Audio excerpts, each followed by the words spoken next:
Salam NKRI teman-teman semuanya. Sekretaris TKN, Tim Kampanye Nasional Prabowo Gibran, Nusron Wahid merespon sindiran Yusuf Kalla terkait Capres pemarah. Nusron Wahid menegaskan bahwa Capres Prabowo adalah sosok yang sabar dan tidak suka menyerang personal. Tidak di situ saja, Nusron menyindir balik Yusuf Kalla dengan mengatakan bahwa dalam pergaulan pemimpin dunia, justru pemimpin yang kerap menjatuhkan dalam berdebat bisa diusir, bahkan tidak diundang lagi karena tidak memenuhi standar etika pergaulan pemimpin dunia. Mengenai Pak JK kemarin udah saya jawab di Detik, ya kan? Pak Detik, waktu kemarin saya mengatakan, ya kan, sebetulnya tidak ada yang emosi di Pak Prabowo itu. Ya, tidak ada emosi Pak Prabowo, justru diam dengan kesabarannya, dipojokkan, dicaci maki gitu kan.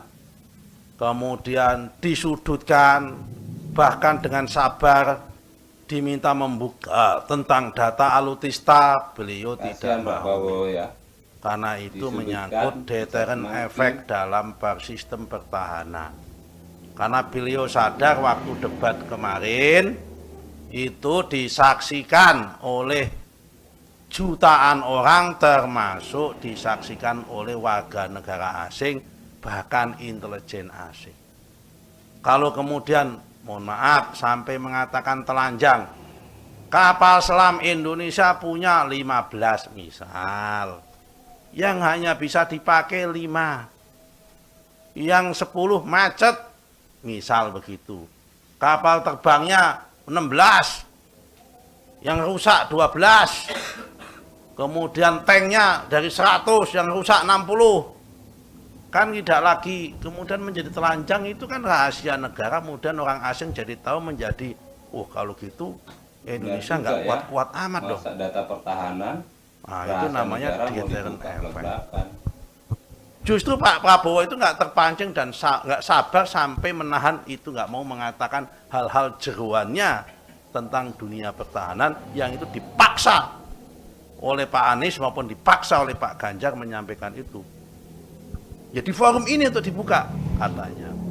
Kalau Pak Ganjar kalau nggak siap nggak usah debat, kata Pak Ganjar. Kalau Pak Anies di forum ini dibuka, itu tidak memungkinkan. Kenapa Mas? Di dalam suatu negara demokrasi memang terlalu sering terjadi sekresi antara konsep defense dan security.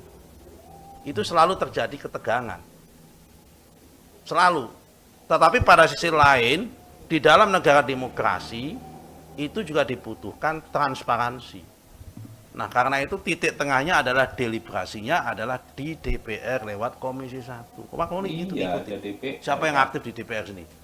Tidak pernah ada sidang di DPR Komisi 1 dengan Kemhan itu adalah terbuka secara umum. Pasti tertutup di Komisi 1. Dan yang meminta tertutup itu malah justru anggota DPR sendiri.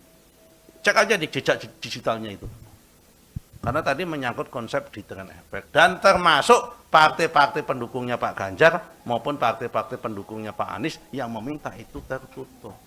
Berarti apa? Antara kandidat capresnya dengan partai pengusung di DPR ini nggak saling nyambung ternyata. Jangan-jangan nggak ada koordinasi mereka antara capres dengan partai pengusungnya, pendukungnya ini dengan anggota-anggota DPR-nya. Atau jangan-jangan capresnya sur sendiri, jangan-jangan ini.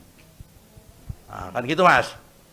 Yang ada justru kami melihat ada paslon tertentu yang mencecar dengan cara tidak etis, bahkan membandingkan antara kesejahteraannya prajurit dengan kepemilikan saham, tanah, padahal tanah itu tanah negara dan sebagainya. Kemudian cenderung menjatuhkan dan memojokkan. Nah, kalau ada pemimpin seperti itu, kalau tadi yang emosional jangan-jangan ditonjok pemimpin negara lain. Nah, kalau ada pemimpin seperti itu yang kalau ikut perundingan debat dengan negara lain, Atau pemimpin negara jangan-jangan malah diusir, nggak hanya ditonjok, diusir kalau pemimpin model seperti itu. Tidak Udah diusir. diusir, kemudian nggak diundang lagi, ya kan? Kenapa? Karena dianggap tidak memenuhi standar etika pergaulan pemimpin dunia. Tuh nggak punya standar. Ya, model-model etika, seperti tuh. itu, cara model Pemimpin seperti itu. itu. Ya, catat mas itu mas. Kalau perlu kamu putar ulang-ulang nggak apa-apa.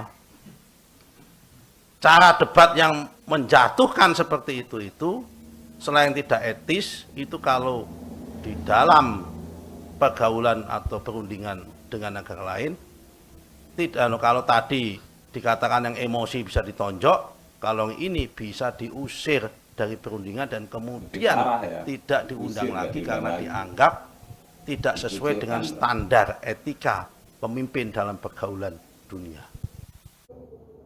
Benar sekali apa yang telah dikatakan oleh Nusron Wahid tadi.